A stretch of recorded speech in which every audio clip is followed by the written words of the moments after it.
माजी भारतीय क्रिकेटपटू सय्यद आबिद अली यांचं बुधवारी अमेरिकेमध्ये निधन झालं। वयाच्या 83व्या वर्षी त्यांनी अखेरचा श्वास घेतला। सय्यद यांनी 34 सामन्यांमध्ये भारताचं प्रतिनिधित्व केलं, तर त्यांनी प्रथम श्रेणी क्रिकेटमध्ये 397 विकेट्स घेतलेल्या होत्या। लेडी आंद्रे रसेल म्हणून ओळख मिळणं हा बहुमान असल्याचं वेस्ट इंडिज क्रिकेटपटू चीनेल हेन्नीनं म्हटलंय। WPL स्पर्धेमध्ये फलंदाजीच्या आक्रमक शैलीमुळे तिची तुलना वेस्ट इंडिजचा अष्टपैलू खेळाडू आंद्रे रसेलशी होतीये।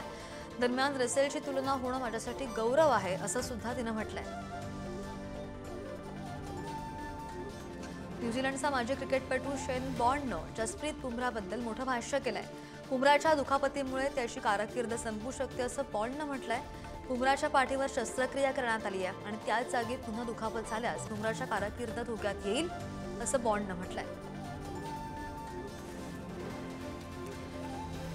टीम इंडियाचा कर्णधार रोहित शर्मावर निवृत्तीसाठी रोहितवर दडपण नको असा सल्ला माजी क्रिकेटपटू दिलीप वेंगसरकर यांनी दिलेला आहे। रोहित भविष्याचा निर्णय घेण्यास सक्षम असल्याचं मत सुद्धा त्यांनी मांडलेलं आहे। चॅम्पियन्स ट्रॉफीनंतर रोहित शर्मा निवृत्ती घेण्याची शक्यता वर्तवली जात होती।